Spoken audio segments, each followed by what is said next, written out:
Hello everyone, my self सी काजल डेरोलिया। उम्मीद करते सब बहुत बहुत अच्छे होंगे। हमारा आज का जो सेशन है वो है for BHU MCOM entrance exam. जो हमारे चैनल से पहले से जुड़ा हुआ है उनको पता होगा कि BHU MCOM एंट्रेंस एग्ज़ाम के लिए हमने प्रीवियस ईयर के कई सारे पेपर्स अपलोड किए हुए हैं, जहां हमने डिटेल सॉल्यूशन बताया है हर क्वेश्चन का। एंड उसके अलावा कुछ एडिशनल क्वेश्चंस भी हमने अपलोड किए थे for the preparation of BHU MCOM entrance exam. इसके अलावा हम अपने चैनल पे बाकी सारे यूनिवर्सिटीज़ के लिए भी, फिर चाहे वो दिल्ली यूनिवर्सिटी हो, इलाहाबाद यूनिवर्सिटी हो, लखनऊ यूनिवर्सिटी हो, हर एक यूनिवर्सिटी के MCOM एंट्रेंस एग्ज़ाम की प्रिपरेशन हम स्टार्ट कर चुके हैं। एंड लास्ट ईयर की जो प्रिपरेशन थी फॉर 2020, उसके लिए भी हमने कई सारी यूनिवर्सिटीज़ के past year question paper already upload किए हुए हैं। एंड बहुत सारे एडिशनल क्वेश्चंस भी हमने अपलोड किए हैं जो बहुत इंपॉर्टेंट है हर यूनिवर्सिटीज़ के पॉइंट ऑफ व्यू से।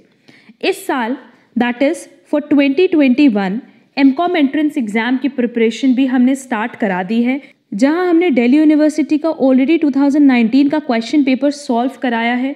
एंड 2019 का हमने डिटेल क्वेश्चन सॉल्व करवाया है, एक एक क्वेश्चन पे हमने डिस्कशन किया है।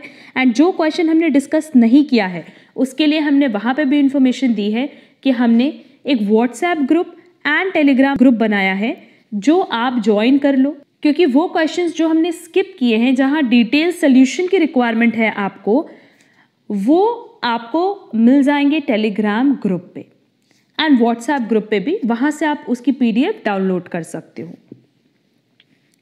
इसके अलावा हम बात करें अगर BHU यूनिवर्सिटी की, तो BHU के लिए हमने 2014 से लेकर के 2019 के प्रीवियस ईयर के सारे क्वेश्चन डिस्कस किए हैं, बट कुछ क्वेश्चन हमने स्किप कराए थे जो बेसिकली थ्योरी पोर्शन था।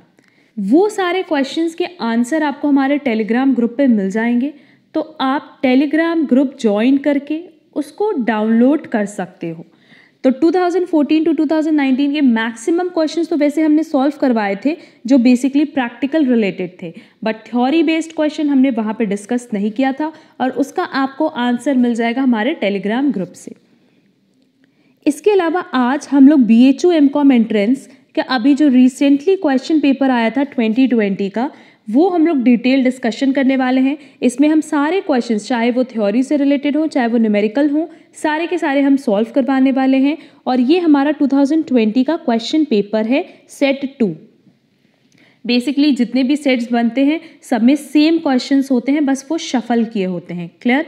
अच्छा, लास्ट पॉइंट पे डिस्कशन कर लेते हैं कि BHU MCOM एंट्रेंस एग्ज़ाम जो अभी कंडक्ट होने वाला है फॉर 2021, उसका जो एग्ज़ाम पैटर्न है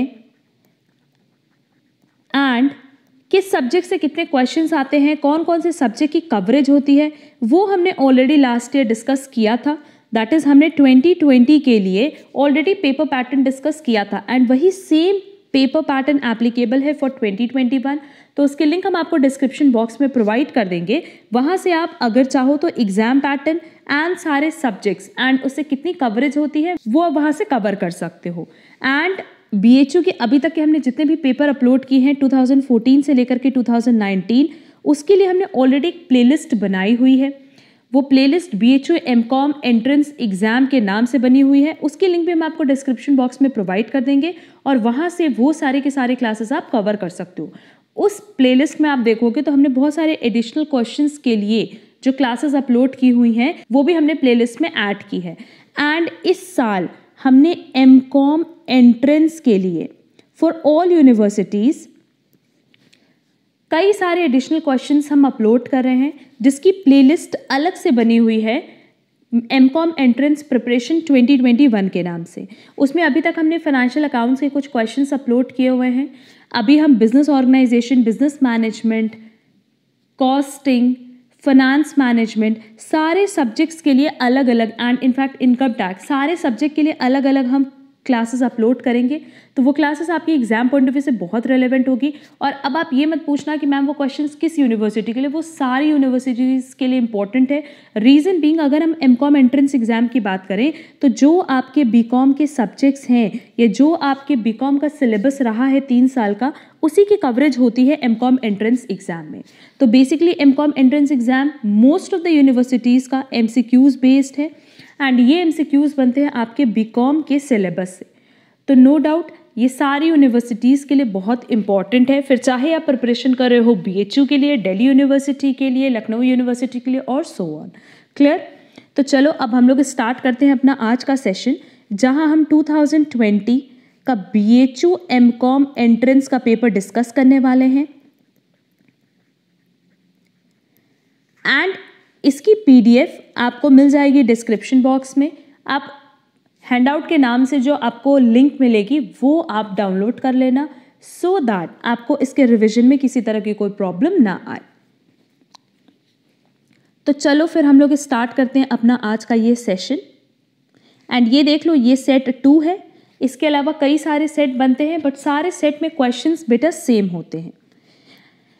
टोटल ओवरऑल जो नंबर ऑफ क्वेश्चंस है 120 है और हर एक क्वेश्चन 3 मार्क्स का होता है, तो ओवरऑल 360 मार्क्स का पेपर बनता है।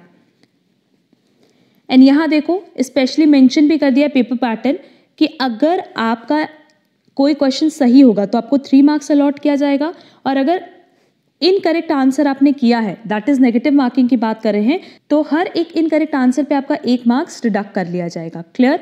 तो ओवरऑल हर क्वेश्चन के लिए 3 मार्क्स मिलेंगे एंड नेगेटिव मार्किंग है 1 मार्क्स अगर आपका आंसर गलत होगा तो। क्लियर? तो चलो अब हम लोग स्टार्ट करते हैं अपना आज का ये सेशन। हमारा फर्स्ट क्वेश्चन है Walter's formula for determining the value of share. अब देखो, अगर वैल्यू ऑफ शेयर की बात करें तो नो डाउट हम किसकी बात करें बेटा, मार्केट वैल्यू की। And as per Walter's formula अगर हमें याद हो तो हमने पढ़ा था dividend per share divided by cost of equity plus internal rate of return bracket earning per share minus dividend per share that is retained earning divided by केई and whole divided by केई, है ना? यही formula था। तो basically dividend per share divided by cost of equity. तो यहाँ हम क्या कैलकुलेट करें, सिंपली अगर हम लोग बात करें तो किसी भी शेयर से जो एक शेयर होल्डर को फायदा होता है वो क्या होता है, एक तो इन्फिनाइट फ्लो ऑफ डिविडेंड होता है और दूसरा अर्निंग पर शेयर में से जब डिविडेंड पर शेयर माइनस करेंगे, लेट्स से हमारी अर्निंग पर शेयर है 10 और डिविडेंड हमने बांटा है कितना 6, तो हमारे पास कंपनी के पास कितना बचा, 4 रुपये बचा और ये 4 रुपये कंपनी का क्या है, रिटेन्ड अर्निंग है। तो इस रिटेन्ड अर्निंग को कहीं इन्वेस्ट करके, that is internal rate of return, इसको कहीं इन्वेस्ट करके जो बेनिफिट होता है वो भी किसका है, शेयर होल्डर्स का। एंड ये हम कहाँ निकालते हैं, infinite flow of gain on investment from retained earning, कि इस रिटेन्ड अर्निंग के इन्वेस्टमेंट से जो हमें एक इन्फिनाइट फ्लो हो रहा है वो भी किसका इनकम है, शेयर होल्डर्स का। क्लियर? या फिर कह लो कंपनी का। तो ओवरऑल जो मार्केट वैल्यू ऑफ शेयर हम निकालते हैं उसमें 2 चीज होती है, पहला होता है इन्फिनाइट फ्लो ऑफ डिविडेंड और दूसरा होता है infinite flow of gain on investment from retained earning. Clear? And के किसको डिनोट करता है, कॉस्ट ऑफ इक्विटी को। तो देखो हमारे पास जो 4 ऑप्शंस दिए हैं, लास्ट के 2 ऑप्शंस तो नहीं हो सकते, क्यों, क्योंकि डिविडेंड के बाद माइनस साइन दिया है और बल्कि अगर हम लोग वैल्यू ऑफ शेयर की बात करें तो डिविडेंड के साथ साथ हमें ये अर्निंग मिलती है। और फर्स्ट एंड सेकेंड ऑप्शन में देखो तो सेकेंड ऑप्शन में प्रॉब्लम सिर्फ इतनी है कि उन्होंने इन्फिनाइट फ्लो नहीं निकाला है, डिविडेंड तो लिया बट क्या इन्फिनाइट फ्लो लिया नहीं। अगर हम लोग मार्केट वैल्यू निकालें तो मार्केट वैल्यू में हम हमेशा क्या कंसिडर करते हैं, इन्फिनाइट फ्लो। क्लियर? जो कि हमारे पास फर्स्ट फॉर्मूला में दिया है। तो देखो फर्स्ट फॉर्मूले को अगर तोड़ेंगे तो अल्टीमेटली तो ये आएगा कि dividend divided by KE plus this divided by KE. Clear? तो इसका करेक्ट आंसर होगा first. Next, in case of Walter's model if R is less than K the firm is called. अब देखो आर मतलब simply internal rate of return हो गया और के मतलब हमारा क्या है, कॉस्ट ऑफ इक्विटी। अब देखो अगर मार्केट से अगर आप इक्विटी रेज कर रहे हो तो इस इक्विटी के बदले आपको जो पेमेंट करना पड़ रहा है वो क्या है, cost of equity. Clear? And उसको मार्केट में इन्वेस्ट करके जो हम अर्न कर रहे हैं वो हमारा हो गया इंटरनल रेट ऑफ रिटर्न। तो सिंपली देखो ये चीज़ हम कह रहे हैं कि अगर हमें इक्विटी होल्डर्स को लेट्स से 10% का पेमेंट करना है बट उनका पैसा यूज़ करके हम मार्केट से कितना अर्न कर रहे हैं 12%, तो 2% का हमारा फ़ायदा होगा। और अगर हम फ़ायदे में हैं तो हम किस तरह की फर्म है, ग्रोथ फर्म। मतलब अगर हमारा रिटर्न ज़्यादा है कॉस्ट ऑफ इक्विटी से, तो इसका मतलब हमारी फर्म कैसी है, ग्रोथ फर्म है, जिसकी ग्रोथ हो रही है, क्योंकि भाई 2% हमने एक्स्ट्रा कमाया है ना। बट इफ़ इन केस मान लो हमें इक्विटी होल्डर्स को पे करना है 10%, पर हमने उनका पैसा यूज़ करके, मतलब इक्विटी शेयर होल्डर से जो आप पैसा रेज करो बेसिकली वो आप मार्केट में किसी ना किसी प्रोजेक्ट में इन्वेस्ट करोगे, और उस प्रोजेक्ट से आपको अर्निंग हो रही है सिर्फ 8%। तो खुद सोचो, उस पैसे के बदले आपको पेमेंट करना है 10%, पर उस पैसे को यूज़ करके आप सिर्फ कमा रहे हो कितना, 8%। तो इसका मतलब 2% का आपका नुकसान है। ये 2% तो आपकी पॉकेट से जाना है।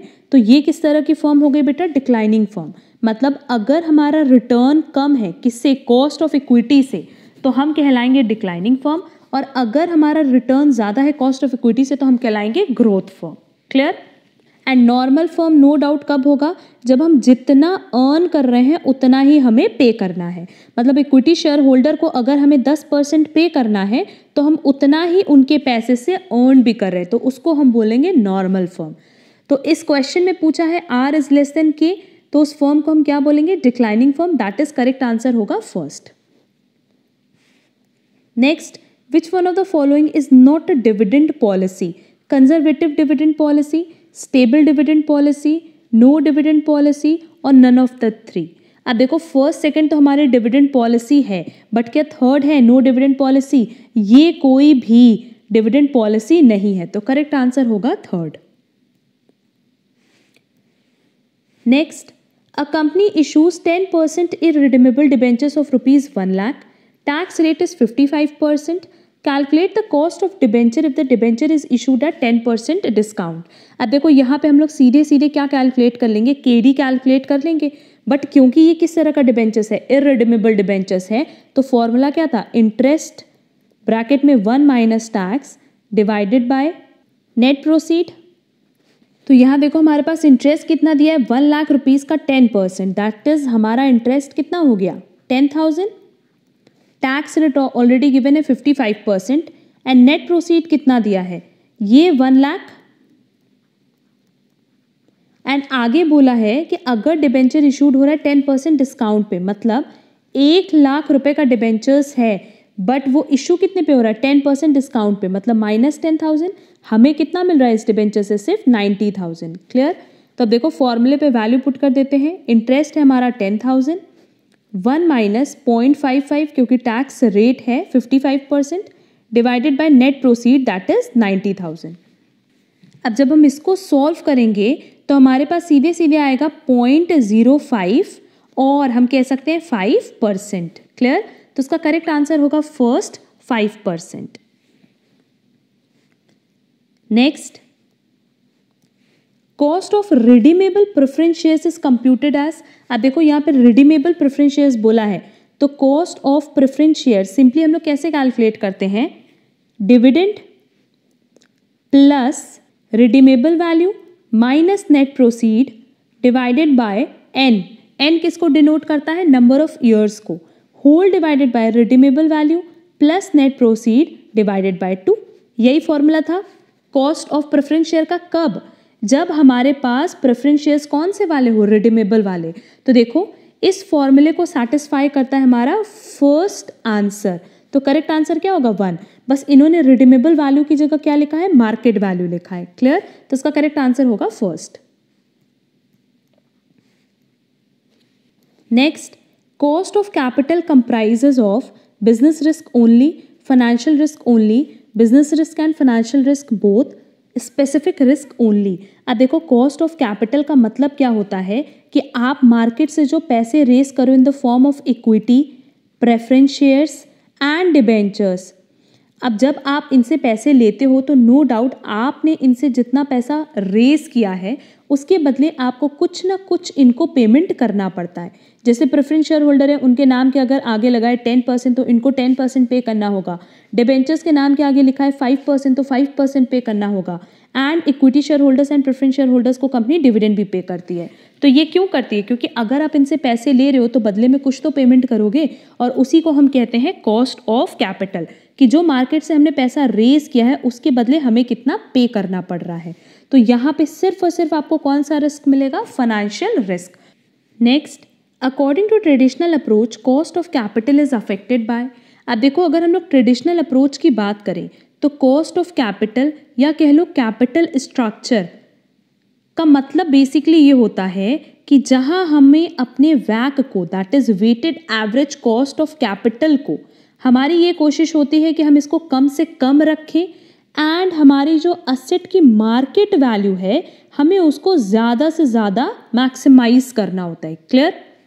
एंड ये स्टेज हम अर्न कर पाते हैं या ये स्टेज हम अचीव कर पाते हैं by utilising a mix of both equity and debt capital. मतलब एक ऐसा कैपिटल स्ट्रक्चर जहां हमारा डेट भी हो, इक्विटी भी हो, इसकी हेल्प से ही हम अपने weighted average cost of capital को कम से कम, दैट इज मिनिमाइज कर पाते हैं and market value of asset को मैक्सिमाइज कर पाते हैं। क्लियर? तो इसका करेक्ट आंसर होगा third, debt equity mix. Next, from the following information calculate the composite leverage. अब कंपोजिट लीवरेज कह लो या कंबाइंड लीवरेज कह लो, इसका हमें यहाँ पे डायरेक्टली क्या करना है? फॉर्मूले का एप्लीकेशन करना है। और इसका फॉर्मूला क्या है बेटा? Contribution divided by earning before tax. ठीक? अब देखो, हमारे पास क्वेश्चन में सेल्स दिया है, वेरिएबल कॉस्ट दिया है, फिक्स कॉस्ट दिया है, 10% लॉन्ग टर्म लोन्स दिया है और तो कुछ दिया नहीं है। तो सबसे पहले हम लोग को फॉर्मूला अगर पता है तो सेल्स माइनस वेरिएबल कॉस्ट क्या आएगा? कंट्रीब्यूशन आएगा। फिर अगर हम उसमें से फिक्स कॉस्ट माइनस कर दें तो हमारे पास profit before interest and tax आएगा। इसमें से अगर हम इंटरेस्ट माइनस कर दें तो अर्निंग बिफोर टैक्स आ जाएगा। क्लियर? अब देखो, sales minus variable cost, 10 lakh minus 6 lakh कितना हो जाएगा? 4 लाख हो जाएगा। तो 4 लाख हमारा क्या आ गया? कॉन्ट्रीब्यूशन आ गया। हमें कॉन्ट्रीब्यूशन चाहिए, कॉन्ट्रीब्यूशन किसके बराबर है? 4 लाख के। Clear? Next, fix cost 2 lakh दिया है, तो जैसे ही हम अपने कंट्रीब्यूशन में से फिक्स कॉस्ट माइनस करेंगे हमारे पास 2 लाख की जो वैल्यू आएगी वो क्या है? Profit before interest and tax. अब देखो, इंटरेस्ट, सिंपली इंटरेस्ट मतलब क्या कि जो डिबेंचर्स पे या लोन्स पे हमें इंटरेस्ट पे करना पड़ता है। लॉन्ग टर्म लोन्स कितना है? 8 लाख। 8 लाख पे 10% कितना हो गया बेटा? 80,000। तो जैसे हम इसमें से 80,000 माइनस करेंगे मेरे पास वैल्यू आएगी 1,20,000 एंड 1,20,000 किसको रिप्रेजेंट कर रही है? अर्निंग बिफोर टैक्स को। क्लियर? तो दो वैल्यू याद रखना, 4 लाख एंड 1,20,000। फॉर्मूले पे हम वैल्यूज पुट करेंगे, 4 लाख डिवाइडेड बाय 1,20,000 और हमारे पास एट द एंड वैल्यू कितनी आ गई? 10/3। तो इसका करेक्ट आंसर होगा 4, 10/3। Clear? Next, which one of the following factors affect the capital structure. अब देखो, कैपिटल स्ट्रक्चर मतलब अभी हमने ऊपर बताया है कि इसका मतलब सिंपली क्या कि डेट एंड इक्विटी का एक मिक्स, जिसको बेसिकली हम किसके लिए यूज करते हैं? For financing the operation of business. अरे कैपिटल स्ट्रक्चर मतलब क्या? कैपिटल स्ट्रक्चर मतलब सिंपली हम लोग जो कहते हैं वो हम लोग कहते हैं कि इक्विटी एंड डेट का एक ऐसा मिक्स जो बेसिकली हम लोग क्यों यूज़ कर रहे हैं, ताकि हम अपने जो अलग अलग बिजनेस के ऑपरेशंस हैं या फिर कह लो कि जो अलग अलग प्रोजेक्ट्स हैं उनको हम फाइनेंस कर पाएँ। मतलब उनकी फाइनेंसिंग के लिए उसमें जब हमें पैसा इन्वेस्ट करना होता है तो उसके लिए ही हम इक्विटी एंड डेट को यूज़ करते हैं। क्लियर? तो अब देखो, क्वेश्चन में कह रहा है विच one of the following factors affect the capital structure. इसमें से कौन से फैक्टर ऐसे हैं जो कैपिटल स्ट्रक्चर को अफेक्ट करते हैं? Trading on equity, nature of enterprise, government policy, all of the three. इसका करेक्ट आंसर होगा फर्स्ट, ट्रेडिंग ऑन इक्विटी। ये लगा हुआ है आंसर बट ये आंसर नहीं है। करेक्ट आंसर है ट्रेडिंग ऑन इक्विटी, क्योंकि अगर हम लोग कैपिटल स्ट्रक्चर की बात करें तो अगेन कैपिटल स्ट्रक्चर मतलब क्या? इक्विटी एंड डेट का एक कॉम्बिनेशन। और अगर हम लोग ट्रेडिंग ऑन इक्विटी की बात करें जिसको हम लोग फाइनेंशियल लीवरेज भी बोलते हैं, तो ये क्या रेफर करता है? अल्टीमेटली ये भी रेफर करता है या रिप्रेजेंट करता है डेट एंड इक्विटी को। That is trading on equity is equal to क्या होता है? Debt divided by equity. Clear? तो दोनों ही जगह हम किसकी बात करें? डेट एंड इक्विटी की। तो कैपिटल स्ट्रक्चर को बेसिकली क्या अफेक्ट करता है? Trading on equity. इसका करेक्ट आंसर होगा first, trading on equity. Next the formula of degree of financial leverage, DFL पूछ रहा है। इसका फॉर्मूला होपफुली सबको पता होगा कि simply percentage change in EPS divided by percentage change in EBIT। ठीक, सीधा सीधा फॉर्मूला है, देखो जो कि ऑप्शन में दिया हुआ है सेकेंड, तो करेक्ट आंसर होगा second. Next, which of the following is a false statement. तो पहले हम लोग सारे स्टेटमेंट्स इसके रीड कर लेते हैं और फिर देखते हैं कि कौन सा स्टेटमेंट इसमें से गलत है। फर्स्ट स्टेटमेंट है capital structure, capitalisation and financial structure do not mean the same, but obvious तीनों का अलग अलग मतलब है। तो फर्स्ट तो हमारा करेक्ट स्टेटमेंट है, according to net income approach a firm can not increase its value by increasing the proportion of debt in its financing. ये भी करेक्ट है, क्योंकि अगर नेट इनकम अप्रोच की बात करें तो उसमें हम लोग कभी भी डेट की फाइनेंसिंग से अपनी वैल्यू को, फर्म की वैल्यू को रेज नहीं कर सकते।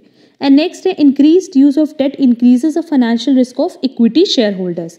नो डाउट, जितना ज़्यादा हम डेट का यूज़ करेंगे उतना ही ज़्यादा रिस्क बढ़ जाता है इक्विटी शेयर होल्डर्स के लिए। तो पहला 3 स्टेटमेंट तो करेक्ट है, बट लास्ट स्टेटमेंट देखो, कह रहा है according to M&M that is Modigliani and Miller theory the total value of the firm is static. बल्कि फर्म की वैल्यू इसमें कभी भी स्टैटिक दैट इज स्थिर नहीं होती है, ये पूरी तरीके से डिपेंड करती है on operating profit of the company. That is firm की जो वैल्यू है वो पूरी तरीके से किस पे डिपेंड करती है, operating profit of the company, कि कंपनी की कितनी ऑपरेटिंग प्रॉफिट है। ये कभी भी स्थिर नहीं रहती, स्टैटिक नहीं रहती, क्योंकि कंपनी का जो ऑपरेटिंग प्रॉफिट है वो कभी स्टैटिक नहीं रहेगा, स्थिर नहीं रहेगा। क्लियर?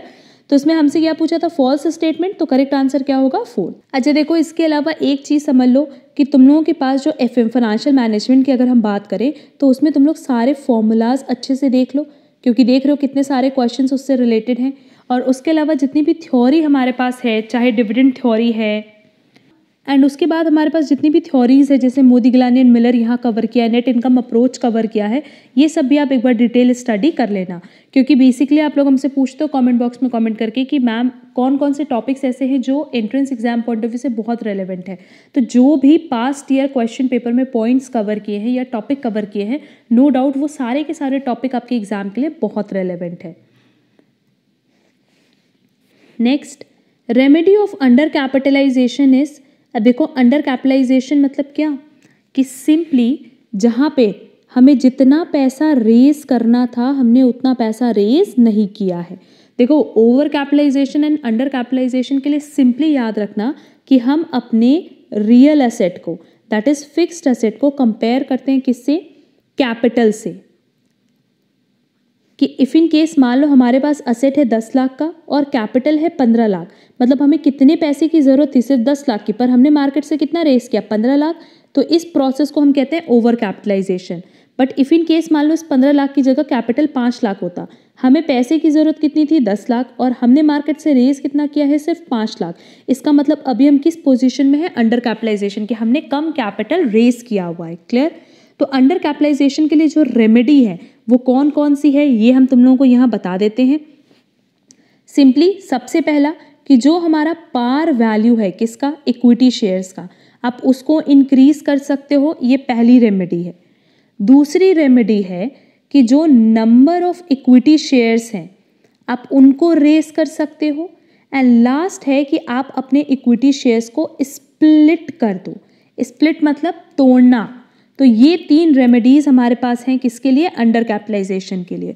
और देखो हमारे पास कौन कौन सा ऑप्शन दिया है, पहला है splitting up of shares, next reducing number of shares, next reducing par value of shares, next none of the 3। तो बट ऑब्वियस ये दोनों ऑप्शन तो रॉन्ग है, क्योंकि अगर अंडर कैपिटलाइजेशन के लिए बोला है तो हमें नंबर ऑफ शेयर्स या कह लो पार वैल्यू ऑफ शेयर्स को इंक्रीज करना होगा। या हमारे पास एक ऑप्शन है स्प्लिटिंग अप ऑफ शेयर्स का, जो कि देखो आंसर में दिया है। तो इसका करेक्ट आंसर क्या होगा, first splitting up of shares. If in case under capitalisation and over capitalisation के टॉपिक में आप लोगों को प्रॉब्लम होगी या अगर इसे कॉन्सेप्ट में किसी भी तरह की कोई क्लैरिटी चाहिए तो आप कमेंट बॉक्स में कमेंट करना, सो दैट हम इस पर एक अलग से क्लास ड्राफ्ट कर सके, या आगे जब हम BHO के लिए कोई एडिशनल पॉइंट या एडिशनल क्लास अपलोड करेंगे तो वहाँ हम ये पॉइंट डिस्कस कर लेंगे। चलेंगे नेक्स्ट क्वेश्चन पे। Which one of the following statement is true, over capitalisation refers excess capital. No doubt ये करेक्ट है कि अगर हम बात करें ओवर कैपिटलाइजेशन की, तो ओवर कैपिटलाइजेशन मतलब जब हमारा कैपिटल ज़्यादा हो किसके कंपैरिजन में, असेट्स के कंपैरिजन में।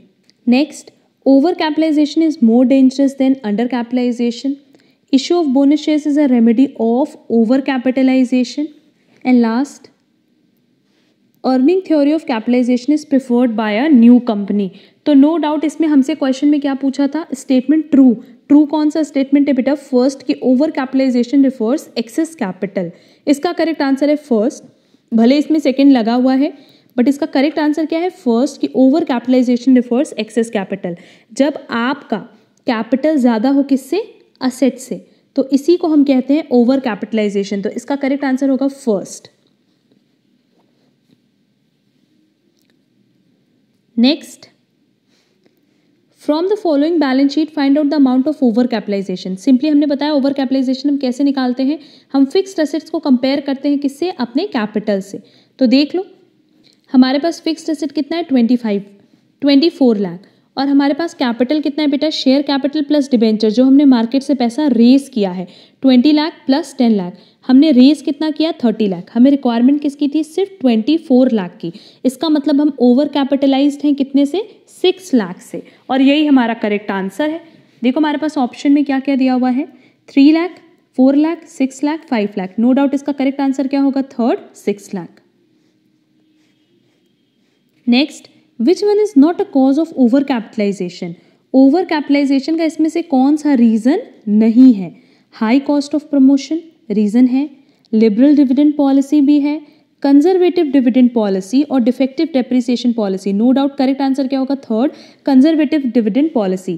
क्वेश्चन में हमसे पूछा था कि ओवर कैपिटलाइजेशन का कॉज नहीं है, मतलब ओवर कैपिटलाइजेशन होने का रीजन क्या नहीं है, कंजर्वेटिव डिविडेंड पॉलिसी। क्योंकि कंजर्वेटिव मतलब क्या कि जहाँ पे आप बचा बचा करके डिविडेंड पॉलिसी दोगे, आपने बहुत ही रिस्ट्रिक्शंस रखे होंगे अपनी डिविडेंड पॉलिसी में, तो उस केस में क्या होगा कि लोग कम से कम पैसा आपके यहाँ इन्वेस्ट करेंगे, क्योंकि उनको तो दिखेगा कि आपके यहाँ जो डिविडेंड पॉलिसी है या जो आप डिविडेंड डिस्ट्रीब्यूट करते हो वो बहुत ही बचा करके या फिर रिस्ट्रिक्टिव मैनर में करते हो। क्लियर, तो उस केस में वो आपके यहाँ पैसा इन्वेस्ट ही नहीं करेंगे, और जब वो पैसा इन्वेस्ट नहीं करेंगे तो उस केस में ओवर कैपिटलाइजेशन की सिचुएशन नहीं आएगी।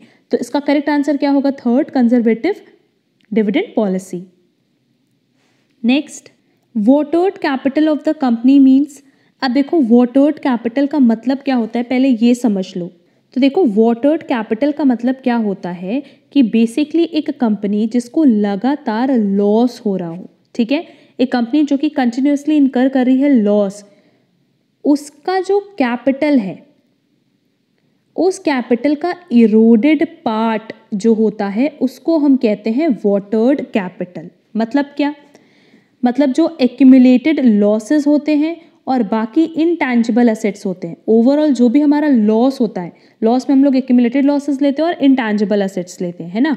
तो इसको तो हम पेड अप कैपिटल का पार्ट मानते हैं, बट अगर हम लोग वॉटर्ड कैपिटल की बात करें तो ये रेसिडुअल पार्ट है, मतलब वो पार्ट जो बच जाता है, residual part of the paid up capital after accounting the amount of losses. इस अमाउंट को कंसिडर करने के बाद जो रेसिडुअल पार्ट बच जाता है किसका, पेड अप शेयर कैपिटल का, उसको हम कहते हैं वॉटर्ड कैपिटल। और देखो वॉटर्ड कैपिटल एक ऐसी कंपनी में ही अराइज होगा जिस कंपनी को लगातार, दैट इज कंटिन्यूअसली, वो लॉस इनकर कर रही हो। क्लियर, तो अगर एक कंपनी कॉन्टिन्यूसली लॉस इनकर कर रही है तो नो डाउट उनके यहाँ एक्यूमुलेटेड लॉसेस होंगे, इनटैंजिबल एसेट होगा, और ये किसका पार्ट है, पेड अप कैपिटल का। तो इसका परसेंटेज पेड अप कैपिटल में निकालने के बाद जो पेड अप कैपिटल की वैल्यू बच जाती है उसके रेसिडुअल पार्ट को, दैट इज बचे हुए पार्ट को हम कहते हैं वॉटर्ड कैपिटल। अब देखो ऑप्शन क्या क्या है, under capitalization, over capitalization, unissued capital. तो ये तीन तो होगा नहीं, and the part of capital which is not presented through assets. तो जो असेट के through, that is intangible asset के थ्रू भी रिप्रेजेंट नहीं हो रहा है, उसी को तो हम कह रहे हैं वॉटर्ड कैपिटल, क्योंकि वॉटर्ड कैपिटल को हम क्या मान रहे हैं, रेसिडुअल पार्ट किसका, पेड अप शेयर कैपिटल का। क्लियर, तो इसका करेक्ट आंसर होगा third. Next, which one of the following statement is false. अब देखते हैं इसमें क्या क्या स्टेटमेंट है। Planning and finance functions make financial planning, ये तो करेक्ट है क्योंकि प्लानिंग और फाइनेंस फंक्शन ही बोला है। Fix capital is also known as blocked capital, ये भी करेक्ट है। And financial planning depends upon future estimation, ये भी करेक्ट है। बट क्या fixed assets are fixed in value? जो फिक्स्ड एसेट है क्या वो हमेशा फिक्स्ड होता है? नहीं, उस पर तो हम डेप्रिसिएशन चार्ज करते हैं और हमेशा उसकी वैल्यू क्या होती है? डिक्रीज करती है। या कह लो कि जब रीवैल्यूएशन का टाइम होता है तो फिक्स्ड एसेट्स की वैल्यू रीवैल्यूड होकर के अपवर्ड भी जाती है। क्लियर? तो इसका करेक्ट आंसर क्या होगा? Third, fixed assets are fixed in value. Reason being हमसे क्वेश्चन में पूछा है false. Next, which one of the following is not a limitation of financial plan? Rigidity, absence of coordination among management personnel based on forecast, economy. But obviously इसका correct answer होगा 4, economy. Next, which step is not related to the preparation of financial plan? First, determination of long-term financial objective, determination of short-term financial objectives, review of financial plan और none of the three. इसका correct answer होगा none of the three, क्योंकि question में हमसे कह रहा है preparation of financial plan की जब हम अपने फाइनेंशियल प्लान को प्रिपेयर करते हैं तो ये तीनों ही तो उससे रिलेटेड है। लॉन्ग टर्म ऑब्जेक्टिव्स भी हम डिसाइड करते हैं, शॉर्ट टर्म ऑब्जेक्टिव्स भी हम डिसाइड करते हैं और उसके बाद हम ये रिव्यू कर लेते हैं कि जो हमने प्लान बनाया है क्या हम उसको अचीव भी कर पाएंगे या नहीं। मतलब जो भी हमारी प्रेजेंट सर्कमस्टेंसेस है उसके अकॉर्डिंग हम उस ऑब्जेक्टिव को, गोल को अचीव कर पाएंगे या नहीं, ये भी हमें रिव्यू करना होता है। तो बेसिकली ये तीनों किसका पार्ट है? प्रिपरेशन ऑफ फाइनेंशियल प्लान का। इसका करेक्ट आंसर क्या होगा? 4, none of the three. Next, financial plan covers quantum of finance, source of financing, use of capital, all of the three. Financial plan में तो सभी आएगा ना, कितना पैसा आपको रेज करना है, किस सोर्स से रेज करना है, वो इक्विटी होगा, कैपिटल होगा, प्रेफरेंस होगा, क्या सोर्स होगा, एंड उस पैसे को जो हम रेज करें उसको हम कहाँ यूज करेंगे। इन तीनों को ही अगर देखा जाए तो फाइनेंशियल प्लान में कवर किया जाता है। तो इसका करेक्ट आंसर क्या होगा? 4, all of the three. Next, financial plan में भी short term plan, medium term plan, long term plan और all of the three. Financial plan तो कुछ भी हो सकता है, थोड़े टाइम के लिए भी हो सकता है, लंबे टाइम के लिए भी हो सकते हैं, मीडियम टाइम के लिए भी हो सकता है। तो इसका करेक्ट आंसर क्या होगा? 4, all of the three. Next, the job of a finance manager is confined to raising of funds, management of cash, raising of funds and their effective utilization, maximization of sales. But obvious third, क्योंकि अगर आप finance manager हो तो आपको सिर्फ ये नहीं देखना कि आप फंड्स कहाँ से रेज करोगे, आपको ये भी देखना होगा कि आप उसको किस तरीके से इफेक्टिवली विदाउट एनी लॉस आप उसका यूटिलाइजेशन करोगे। मतलब इफेक्टिवली आप उसका यूटिलाइजेशन कैसे करोगे? In the optimum manner. आपको ये भी देखना होगा कि आप उसका ऑप्टिमम यूटिलाइजेशन कैसे कर सकते हो, दैट इज आप उसका इफेक्टिव यूटिलाइजेशन, बेस्ट यूटिलाइजेशन कैसे कर सकते हो। तो जॉब आपकी इंक्लूड करेगी raising of funds as well as their effective utilization. Next, financial decisions involve, but obvious अगर हम लोग फाइनेंशियल डिसीजन की बात करें तो इन्वेस्टमेंट भी है, फाइनेंसिंग भी है और डिविडेंड भी है। कि सबसे पहले हम लोग पैसा कहाँ से रेज करेंगे, दैट इज फाइनेंसिंग। रेज करने के बाद कहाँ इन्वेस्ट करेंगे और किस तरह की अपने डिविडेंड पॉलिसी रखेंगे। तो इसका करेक्ट आंसर होगा first. Next, which one of the following statement is true? Traditional approach confines finance function only to raising of funds. Corporate finance is a wider term than business finance. Investment decisions are outside the purview of financial decisions. अभी हमने ऊपर बताया था कि investment decision भी financial decision का part है। And the main aim of finance function is to maximize profit. Profit का मैक्सिमाइजेशन कभी भी हमारा मेन एम नहीं हो सकता। तो इसका मतलब ये दोनों ऑप्शन गलत है। एंड देखो यहाँ बोला कि corporate finance that is company finance wider है, बिजनेस फाइनेंस है, ये भी गलत है। तो हमारे पास ऑप्शन बचा फर्स्ट कि traditional approach confines finance function only to raising of funds. अगर हम लोग ट्रेडिशनल अप्रोच की बात करें, दैट इज इनिशियल स्टेजेस की बात करें of the evolutions during 1920s and 1930s, तो उस टाइम पे यही माइंड सेट हुआ करता था कि फाइनेंस का फंक्शन जो है वो सिर्फ और सिर्फ पैसे को रेज करना है। क्लियर? कि जितने पैसे की फर्म को ज़रूरत है उसको हम प्रोक्योर कर ले, दैट इज रेज कर ले ऑन मोस्ट सूटेबल टर्म्स। वो ये अप्रोच है, that is traditional approach. Simply क्या है? रेजिंग ऑफ फंड्स और प्रोक्योरमेंट ऑफ फंड्स, जो कि बिजनेस के through, that is business firm के थ्रू नीडेड है on more suitable terms. Clear? तो इसका करेक्ट आंसर होगा first. Next, which one is not the method of measurement of long term trend? देखो long term trend के लिए कौन सा मेजरमेंट नहीं है? मल्टीप्लिकेटिव मॉडल, सेमी एवरेज है, लीस्ट स्क्वायर भी है एंड मूविंग एवरेज भी है। तो करेक्ट आंसर क्या होगा? First, multiplicative model. Next, which one is not a method of calculating correlation? Correlation को कैलकुलेट करने के लिए बेसिकली हमारे पास 4 मेथड हैं। पहला है स्कैटर्ड डायग्राम मेथड, दूसरा है कार्ल पियर्सन मेथड, तीसरा है Spearman rank correlation method and last था कंकरेंट डेविएशन मेथड। तो देखो हमारे पास इसमें से जो ऑड वन आउट है वो है second, Fisher's coefficient of correlation. ऐसा कोई मेथड नहीं है। बेसिकली फिशर्स का जो मेथड था वो किसके लिए था? For index number. तो करेक्ट आंसर होगा second. Next, Fisher's index number is based on, देखो जनरली हम लोग इसको कैसे कैलकुलेट करते हैं? Under root L into P, that is Laspeyres plus Paasche's method. तो बेसिकली किसको रिप्रेजेंट करा है? ज्योमेट्रिक मीन को। तो करेक्ट आंसर होगा second, geometric mean. Next, find out standard deviation when variance is 36। अब देखो वेरिएंस कितना दिया है बेटा? 36, और वेरिएंस की हेल्प से हम स्टैंडर्ड डेविएशन निकाल सकते हैं। कैसे? अगर हम अंडर रूट कर दे वेरिएंस का तो मेरे पास क्या आ जाएगा? Standard deviation. क्लियर? तो अगर हम 36 का अंडर रूट करें तो सिंपली मेरे पास आंसर क्या आएगा? 6। इसका करेक्ट आंसर होगा 4, 6।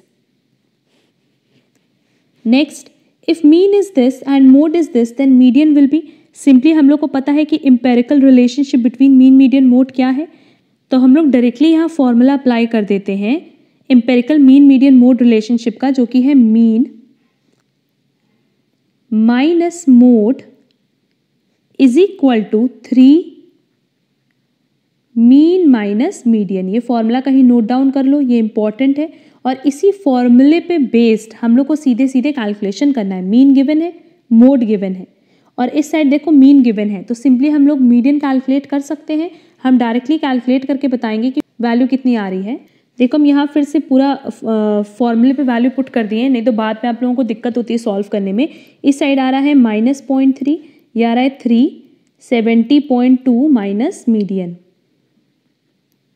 हम इसको यहाँ डिवाइड कर देंगे, ये हो जाएगा -0.1 is equal to 70.2 minus median. अब मीडियन को इस साइड ले आओ और 0.1 को इस साइड, तो क्या हो जाएगा? Median is equal to 70.2 plus 0.1 और 70.3 इसका करेक्ट आंसर होगा। क्लियर? तो देखो हमारे पास ऑप्शन में दिया है सेकेंड 70.3, ये इसका करेक्ट आंसर है। Next, a man travels from Agra to Gwalior at an average speed of 30 km per hour and returns at an average speed of 60 km per hour. Average speed will be, अब देखो simply हमसे question में क्या पूछा है? Average speed पूछा है, and हमें पता है कि स्पीड का फॉर्मूला क्या है? Distance upon time. तो हम डिस्टेंस और टाइम निकाल लें, एवरेज स्पीड निकल जाएगी। अब देखो डिस्टेंस तो हमें पता नहीं है, पहले हम आगरा से ग्वालियर गए और फिर ग्वालियर से वापस आगरा आए, तो डिस्टेंस को हम क्या अज्यूम कर लें? d। क्लियर? एंड टाइम, देखो टाइम का फॉर्मूला अगर देखा जाए तो सीधे सीधे क्या है? अगर speed is equal to distance upon time है तो टाइम इज इक्वल टू क्या हो जाएगा? Distance upon speed. ठीक, डिस्टेंस को हमने क्या अज्यूम किया है? d जाते वक्त, और यहाँ देखो एवरेज स्पीड कितनी दी है? 30 किलोमीटर पर आवर, तो स्पीड कितनी हो गई? 30। तो जाने का जो टाइम है वो कितना लग रहा है? d/30, और आने का कितना लग रहा है टाइम? अगेन आते वक्त भी हमने डिस्टेंस को क्या रखा है? d ही रखा है, तो d डिवाइडेड बाय स्पीड कितनी है? 60। क्लियर? अब देखो अगर हम लोग देखें टोटल डिस्टेंस, तो टोटल डिस्टेंस कितना हो जाएगा? d प्लस d, और टोटल टाइम कितना हो गया? d divided by 30 plus d divided by 60। क्यों? क्योंकि हमसे क्वेश्चन में क्या पूछा है बेटा? एवरेज स्पीड पूछा है, तो एवरेज स्पीड दोनों को एवरेज करके कैलकुलेट करेंगे। यहाँ देखो हम फॉर्मूला लिख रहे हैं, average speed is equal to total distance upon total time. Total distance कितना था? d प्लस d, और टोटल टाइम कितना था? d divided by 30 plus d divided by 60। अब डिनोमिनेटर में तुम लोग क्या करो कि सिंपली एलसीएम ले लो, 2d डिवाइडेड बाय एलसीएम कितना आएगा? 60 आएगा, और यहाँ क्या हो जाएगा? 2d प्लस d होगा। अब देखो इस 60 को ऊपर ले जाओ न्यूमरेटर में, तो ये हो जाएगा 2d into 60 divided by 3d, dd deduct हो गया 20 तो सिंपली हमारे पास आंसर कितना आ जाएगा 40 kilometre, that is first, that is इसका करेक्ट आंसर होगा first 40 kilometre. Clear. Next, the objective of demand forecasting is maintaining balance between demand and supply, maintaining balance between supply and production, preparation of sales policy और all of the three. देखो जो demand को हम forecast करते हैं, पहले से समझने की कोशिश करते हैं, उसका ऑब्जेक्टिव हमारा यही है कि हमें डिमांड एंड सप्लाई को भी बैलेंस करना है, सप्लाई एंड प्रोडक्शन को भी बैलेंस करना है एंड अपनी सेल्स पॉलिसी भी अकॉर्डिंगली बना के चलनी है। तो करेक्ट आंसर होगा 4 all of the 3। Next, the formula for measuring cross elasticity of demand. Basically एक ग्रॉस नहीं है, इसको कट करके ना प्लीज़ क्रॉस कर लेना।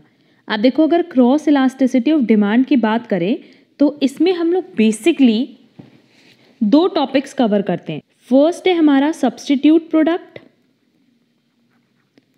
और सेकंड है कॉम्प्लीमेंट्री। तो देखो क्रॉस इलास्टिसिटी ऑफ डिमांड में बेसिकली हम लोग 3 तरह की इलास्टिसिटी ऑफ डिमांड पढ़े थे। पहला था प्राइस इलास्टिसिटी ऑफ डिमांड, दूसरा था इनकम इलास्टिसिटी ऑफ डिमांड और तीसरा था क्रॉस इलास्टिसिटी ऑफ डिमांड। अब देखो क्रॉस इलास्टिसिटी ऑफ डिमांड में बेसिकली हम बात करते हैं substitute products and complementary products की। Substitute, let's say tea and coffee. तो बेसिकली हम लोग यहाँ पे 2 प्रोडक्ट की बात करते हैं जो आपस में सब्स्टिट्यूट हो, मतलब टी का ऑल्टरनेट है कॉफ़ी और कॉफ़ी का ऑल्टरनेट है टी। तो अगर टी की प्राइस इंक्रीज होगी तो बट ऑब्वियस कॉफ़ी की डिमांड क्या होगी, इंक्रीज हो जाएगी, क्योंकि लोग टी से स्विच करके किधर शिफ्ट हो जाएंगे, कॉफ़ी की तरफ। एंड अगर कॉम्प्लीमेंट्री की बात करें तो कॉम्प्लीमेंट्री के लिए हम लोग एग्जाम्पल ले सकते पेन एंड इंक। तो अगर इंक की प्राइस इंक्रीज होगी तो नो डाउट पेन की जो प्राइस है वो भी इंक्रीज हो जाएगी एंड उससे होगा क्या कि पेन की डिमांड डिक्रीज होना स्टार्ट हो जाएगी एंड वाइस वर्सा। क्लियर।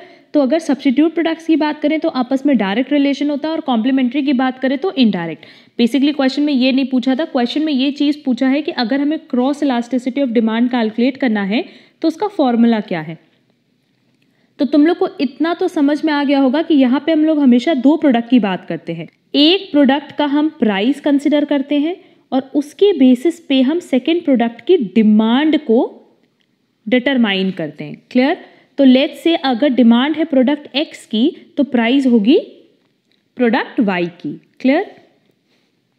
तो सिंपली अगर हम लोग से क्रॉस इलास्टिसिटी ऑफ डिमांड पूछा है तो percentage change in demand divided by percentage change in price होगा, ये तो क्लियर है। बट डिमांड किसकी होगी बेटा, X की, और प्राइस किसकी होगी, Y की। क्लियर। देखो तो करेक्ट आंसर दिया है ऑप्शन नंबर 3 में, proportionate change in demand of commodity X divided by proportionate change in price of commodity Y। तो सिर्फ इतना ध्यान रखना कि जहाँ पे क्रॉस इलास्टिसिटी की बात करता है वहाँ पे हम 2 प्रोडक्ट की बात करते हैं, जहाँ एक प्रोडक्ट के प्राइस पे दूसरे प्रोडक्ट की डिमांड डिटरमाइन की जाती है। क्लियर।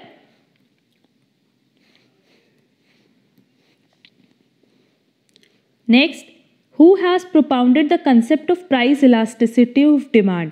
इसका करेक्ट आंसर होगा 2 अल्फ्रेड मार्शल।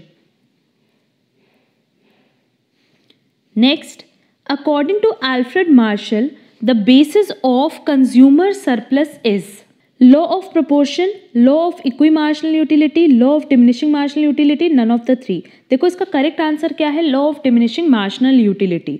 और इसका कॉन्सेप्ट भी समझो कि सिंपली होता क्या है कि जब हम लोग बात करते हैं अल्फ्रेड मार्शल की या मार्शल यूटिलिटी कंसेप्ट की, तो वहाँ पे हम लोग यूटिलिटी को कन्वर्ट कर लेते हैं या मान लेते हैं कि उसको हम यूनिट्स के टर्म में कैलकुलेट कर सकते हैं। क्लियर। एंड कंज्यूमर सरप्लस मतलब क्या होता है कि जितना कंज्यूमर रेडी है पे करने के लिए माइनस जितना उसको पे करना पड़ा। लेट्स से वो एक प्रोडक्ट के लिए पे करने को रेडी है 12 रुपये, बट उसको पेमेंट करना पड़ा बस सिर्फ 10 रुपये का, तो नो डाउट उसका ये 2 रुपये का क्या हो गया, consumer surplus, that is consumer benefit. Clear. अब देखो law of diminishing marginal utility, इसका करेक्ट आंसर क्यों है, क्योंकि इस लॉ के हिसाब से जैसे हम ज़्यादा से ज़्यादा परचेज करेंगे, हम कमोडिटी को जितना ज़्यादा परचेज करेंगे उसकी मार्जिनल यूटिलिटी रिड्यूस होती जाएगी। दैट इज़ हर एक एडिशनल यूनिट से जो सेटिस्फैक्शन है वो भी रिड्यूस होगा, और अगर हम इसको यूनिट्स के टर्म में कन्वर्ट करें तो हम कहेंगे कि marginal utility in terms of money भी डिक्रीज होगी। एंड क्योंकि हर एक यूनिट की जो प्राइस है वो क्या होती है, फिक्स होती है, मतलब जो एक यूनिट है वो 10 रुपये का है तो सेकेंड यूनिट भी कितने का होगा, 10 रुपये का होगा। अगर हमें पहली यूनिट मिली 10 की तो दूसरी हम मानेंगे कि हमें 8 की मिली, तो यहाँ पे अगर देखा जाए तो हम लोग को ये एक्स्ट्रा यूटिलिटी गेन करने का मौका मिलेगा। एंड इसी एक्स्ट्रा यूटिलिटी को हम कहते हैं कंज्यूमर सरप्लस, क्योंकि पहले 10 रुपये के प्रोडक्ट के लिए हम कितना पे कर रहे थे, 10, पर अब हम 10 रुपये के प्रोडक्ट के लिए कितना पे कर रहे हैं, 8, तो यहाँ पे ये जो 2 रुपये का बेनिफिट है वही कंज्यूमर का सरप्लस होगा। क्लियर?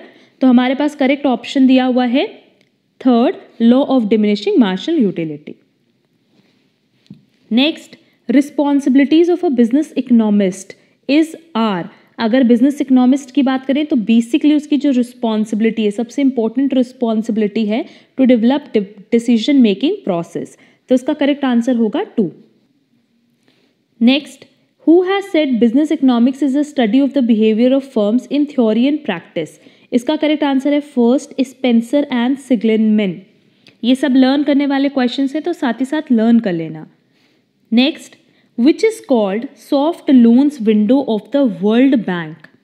ऑप्शन दिया है IDA, IFC, IBRD और नन ऑफ द थ्री। इसका करेक्ट आंसर है फर्स्ट, IDA, और IDA का फुल फॉर्म क्या है, इंटरनेशनल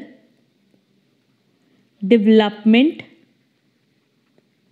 एसोसिएशन। हम ये लिख रहे हैं सो दैट लर्न करने में इजी रहेगा। तो बेसिकली अगर वर्ल्ड बैंक के पॉइंट ऑफ व्यू से बात करें तो उन्होंने IDA that is international development association को सॉफ्ट लोन विंडो से भी डिनोट किया है। और बेसिकली अगर इंटरनेशनल डेवलपमेंट एसोसिएशन की बात करें IDA की, तो ये एक मल्टीनेशनल फाइनेंशियल इंस्टीट्यूशन है जो कि पुअर कंट्रीज को लोन प्रोवाइड करती है। क्लियर? हमने क्या बोला, इंटरनेशनल डेवलपमेंट एसोसिएशन एक मल्टीनेशनल फाइनेंशियल इंस्टीट्यूशन है जो बेसिकली इनका काम क्या होता है कि ये पुअर कंट्रीज को लोन प्रोवाइड करती है, इसीलिए इनका नाम क्या रखा गया, soft loans window. Clear? Next, which is not a selective credit control measure. अब देखो, अगर क्रेडिट कंट्रोल मेजर याद हो तो 2 ही क्रेडिट कंट्रोल मेजर हमारे पास था। पहला था क्वांटिटेटिव और दूसरा था क्वालिटेटिव।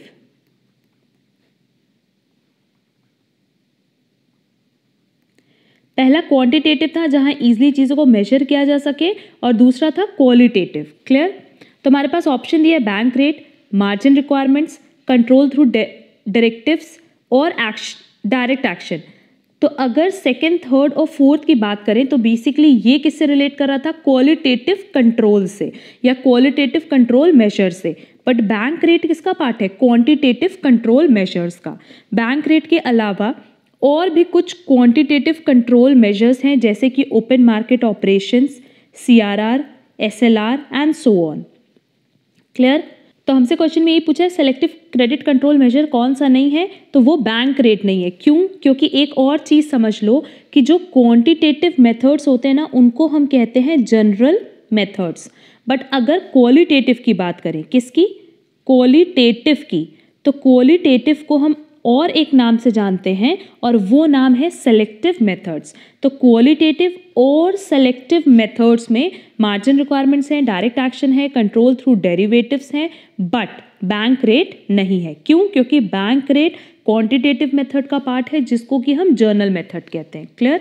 तो इसका करेक्ट आंसर होगा first. Next, which commercial bank has been merged with the Indian bank recently. No doubt इसका करेक्ट आंसर है थर्ड, इलाहाबाद बैंक।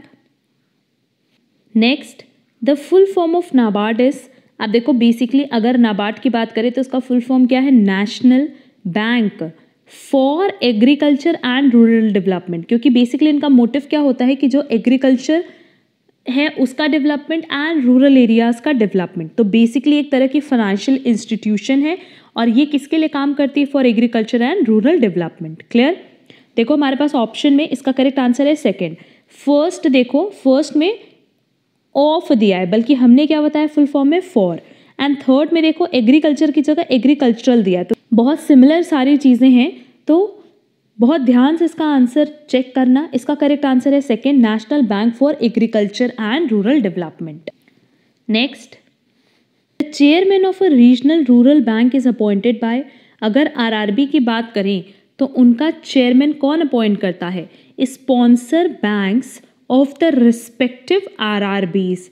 और इसके लिए एक सेक्शन हम तुम लोग को बता रहे हैं, वो याद कर लो, प्रोविजन ऑफ सेक्शन 11, यहाँ हम लिख भी दे रहे हैं, provision of section 11 of RRB act 1976 में ये चीज़ मेंशन की गई है कि जो रीजनल रूरल बैंक है दैट इज आरआरबीज हैं, उनके चेयरमैन अपॉइंट किए जाते हैं by the sponsor banks of the respective RRBs. तो देखो हमारे पास इसका करेक्ट ऑप्शन दिया है fourth, chairman of the sponsored bank. Next, which from the following is not true with reference to effects of inflation? पहला, इंक्रीज इन इकोनॉमिक डिस्पैरिटी, ये तो करेक्ट है, इन्फ्लेशन की वजह से इकोनॉमिक डिस्पैरिटी इंक्रीज होती है, इंक्रीज इन इनकम भी होती है एंड इंक्रीज इन टैक्सेशन भी होगा। बट क्या इंक्रीज इन पॉलिटिकल स्टेबिलिटी होगी? यहाँ पे पॉलिटिकल स्टेबिलिटी की बात क्या है, और इन्फ्लेशन की वजह से कभी भी पॉलिटिकल स्टेबिलिटी नहीं आ सकती, तो करेक्ट आंसर होगा third. Next, y is equal to C plus S does not indicate. अब देखो y किसको डिनोट करता है? इनकम को, c डिनोट करता है कंजम्पशन को, और s डिनोट करता है सेविंग्स को। ठीक, और हमें यह भी पता है कि at the time of equilibrium savings is equal to investment. तो देखो हमारे पास ऑप्शन दिया है, the volume of total expenditure, the volume of total income and the volume of total savings. तो नो डाउट ये तीनों तो इंडिकेट करता है ये question, but the volume of total monetary resources, total monetary resources को क्या ये इक्वेशन डिनोट करता है? नहीं, तो इसका करेक्ट आंसर होगा second. Next, which from the following is not a standard of value of money laid down by Crowther? अब इसके आंसर के लिए हम श्योर नहीं है, तो इसका आंसर आप लोग कमेंट बॉक्स में कमेंट करके बताना कि आपके अकॉर्डिंग इसका आंसर क्या होना चाहिए। Next, France adopted fixed maximum fiduciary system in. अब देखो उन्होंने मैक्सिमम फिड्यूशरी सिस्टम कब अडॉप्ट किया था ये नहीं पता, बट 1928 तक उन्होंने अडॉप्ट किया हुआ था, दैट इज टिल 1928 उन्होंने मैक्सिमम फिड्यूशरी सिस्टम को अडॉप्ट किया रखा था। क्लियर? तो अब इसमें से क्या करेक्ट आंसर है वो आप कमेंट बॉक्स में कमेंट करके बताना अगर आप में से किसी को आता है तो, बट इसके आंसर के लिए हम श्योर नहीं हैं, हमें सिर्फ इतना पता है कि फ्रांस ने ये सिस्टम कब तक अडॉप्ट करके रखा था। Next, which from the following is not included while calculating supply of money? Cash with RBI, currency notes in circulation, coins in circulation और डिमांड डिपॉजिट विद बैंक्स। तो देखो सप्लाई ऑफ मनी कैलकुलेट करने के लिए simply वो पैसा जो public के पास है दैट इज सर्कुलेशन में है, एंड वो पैसा जो बैंक के पास पब्लिक का डिपॉजिट है वो तो हम इंक्लूड करते हैं, बट क्या आरबीआई के पास जो पैसा रखा गया है, क्योंकि आरबीआई के पास जो पैसा रखा गया होगा वो किसने रखा होगा? कमर्शियल बैंक्स ने, तो उस पैसे को क्या हम सप्लाई ऑफ मनी में इंक्लूड करेंगे? नहीं। ठीक है, सप्लाई ऑफ मनी में बेसिकली वो पैसा होता है जो कि पब्लिक से रिलेटेड होता है, तो इसका मतलब सप्लाई ऑफ मनी में ये 3 पॉइंट इंक्लूड होगा, but cash with RBI include नहीं होगा, तो इसका करेक्ट आंसर होगा फर्स्ट, क्योंकि क्वेश्चन में अगेन हमसे पूछा था not included. Next, which from the following is not a correct statement? Money is a liquid asset, correct है। Money is the foundation of capitalism, क्योंकि कैपिटलिस्ट सोसाइटी एक ऐसी सोसाइटी होती है जहाँ पे जितने भी फैक्टर्स ऑफ प्रोडक्शन होते हैं वो किसके होते हैं? ओनर के होते हैं, तो वो उसको वहाँ यूज़ करती है जहाँ वो ज़्यादा प्रॉफिट अर्न कर पाए, मतलब बेसिकली जो कंज्यूमर परचेज करना चाहेंगे वही वो बना करके सेल करते हैं। Clear? And last is money is a index of growth, ये भी करेक्ट है, but money is an end not a means, ये स्टेटमेंट करेक्ट नहीं है, तो इसका करेक्ट आंसर क्या होगा? Third. Next, which from the following is not a quality of good money? Durability, non portability, cognizability और stability in value, but obvious non portability, क्योंकि non portability का मतलब है जो ड्रिंक करने के योग्य नहीं है, और यहाँ पे हम किसकी बात करें? वाटर की बात नहीं करें, हम किसकी बात करें बेटा? मनी की बात कर रहे हैं, तो मनी की गुड क्वालिटी में क्या नहीं आएगा? नॉन पोर्टेबिलिटी, तो इसका करेक्ट आंसर होगा 2। Next, which one of the following is a type of prospectus, self prospectus, red herring prospectus, deemed prospectus, or all of the three? But obvious all of the three. Next, for compulsory winding up of a company, a petition shall be made to the, अगर आपको company को wind up करना है, that is बंद करना है, liquidate करना है, और ये कंपल्सरी लिक्विडेशन है, तो हमें एनसीएलटी के पास पिटीशन फाइल करनी होती है, that is National Company Law Tribunal. तो इसका करेक्ट आंसर होगा 4। Next, doctrine of indoor management is related to, अगर हम लोग डॉक्ट्रिन ऑफ इंडोर मैनेजमेंट की बात करें तो हम यहाँ पे बता दें कि इसको हम लोग टर्क्वेंट रूल भी बोलते हैं, और बेसिकली किससे रिलेटेड है? आर्टिकल्स ऑफ एसोसिएशन से।